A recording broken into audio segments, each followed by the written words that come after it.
Have you ever promised yourself that you'd never let him cross that line again, only to find yourself right back in the same cycle? You tell yourself, this time will be different. But then one text, one call, one single breadcrumb, and suddenly your boundaries just disappear, just like that. So today, I want to talk about why that happens and what it really takes to stop breaking your own boundaries. Welcome back, you guys. This is the Divine's Finest, and today we are going to talk about why you keep breaking your own boundaries. This is episode 31, you guys, and also don't forget to like, share, and subscribe to my channel. It does help my channel get out there on the algorithm on YouTube. Feel free to share it with others. And don't forget to check out all my amazing resources in the description box below. And also check out, I have some really amazing books that I recommend that actually have helped heal my anxious attachment style as well. So check those out as well. Okay. All right.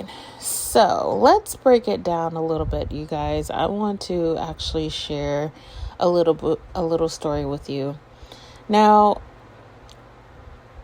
me growing up, I just want to quickly say that I never really had any boundaries up until I started, healing my anxious attachment style. And I used to think that boundaries were just about telling somebody no, or, I didn't really understand what they fully were. Okay. I just didn't think that it really mattered. I was the type of person that just kind of just went along with things, or just did whatever the person wanted to do.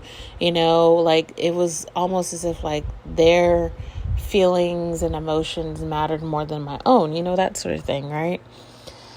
But here's the truth, is that I didn't even trust myself to stick to my own rules. So for example, with Taz, and I've talked to you guys about him before, right? I remember a long time ago, and honestly, this just makes me think about reading an excerpt from my notes I wrote in my phone years ago. And basically what happened was I remember one time, it just had me think about a time where I used to try to set a boundary with him about us trying to communicate better, because the communication was on and off, for example, right? So for example, if he didn't text me back within a few days, right? And obviously my new boundary now is that if someone doesn't text me within 3 days, I'm just going to assume that they're not interested. But back then, whenever he didn't text me back within a few days, I wouldn't just cut it off. I would just be I'll probably hear from him later. I would just let his behavior slide. Right. And but here's the thing, as time went on, if I didn't hear from him, the next day or whatever, I would start to get anxious. I would start to spiral, wondering what he's doing. Is he interested in someone else, or is he talking to somebody else? All these little things I remember that would go on in my head. Right. And instead of sticking to what I would said, as far as sticking to the boundary, of us wanting more communication, I would actually just, like I said, I would find myself making excuses for him, thinking I'll just talk to him whenever I would talk to him, or whatever the case may be, right? So I'm sure for some of you that probably sounds familiar, or at least, you probably have done the same thing with not just with men, but maybe just with friends, or, or anybody else you may have dealt with, right? So here's the thing, you guys, is that it's not that you're weak or that you don't know any better.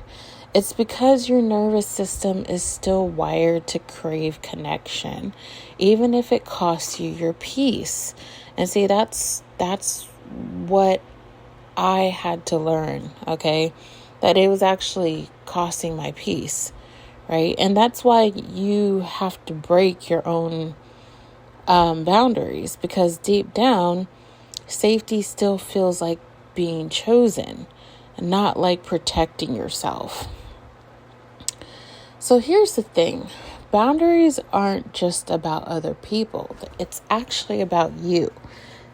And when you keep breaking your own boundaries, it's usually because, one, you're afraid of losing that person. And that's actually one thing I didn't notice till like later on, further down the line, that, when I was like speaking with, not just with when I was, dealing with Taz or, but with a lot of people, I was afraid of losing them. And so like, instead you would rather keep that person, even if they were just meeting you halfway. You would rather deal with that than risk the silence that comes with saying no. Number 2 would be that you haven't regulated your nervous system, is another reason. So when anxiety kicks in, you'll do anything to soothe it, even when that means betraying yourself. And see, the thing, a lot of times, you guys, when you're not familiar with, healing your attachment style, like, well, for one, you're probably like, man, why am I feeling so anxious? I don't know why I'm feeling so anxious. You know what I mean? Or maybe you would know why, but you wouldn't know what to do with it, right? You wouldn't know where it stemmed from, right? And that's what I've noticed with me. Like, I wouldn't understand why I was feeling anxious, and usually I would just like ride the wave. I would just ride it out. I would just kind of just go with it and not really do so much anything. Or I would just like try to distract myself with something else, and then eventually it'll go away on its own.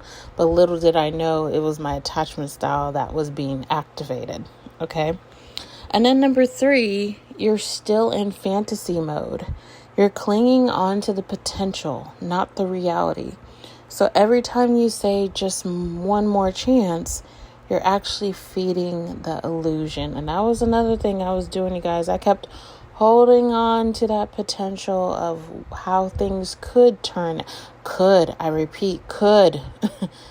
out with Taz, or anyone else I was dating.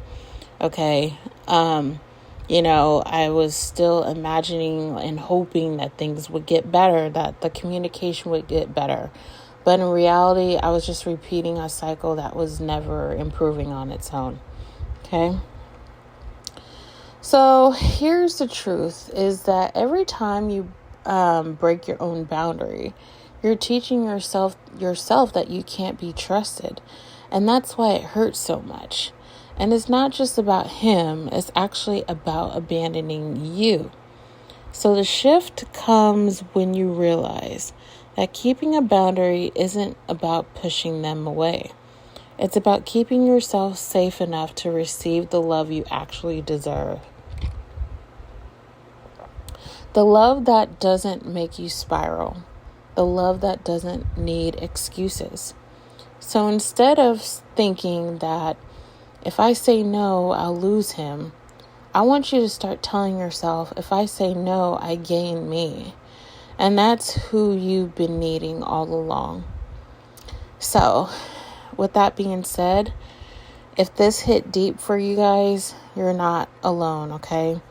I know how hard it feels to stop breaking your own rules when all you want is to be loved. And that's why I created my Decentering Men journal, okay? It's not just about writing pretty words. It's really about rewriting the patterns that keep you chasing crumbs, collapsing the fantasy, and finally learning how to stay rooted into you. So if you're ready to stop betraying yourself, this journal is actually going to be linked in the description below. You don't have to keep repeating the cycle. You can just choose you this time, and that's the most amazing thing about it, okay? So I have my journal linked in the description box below.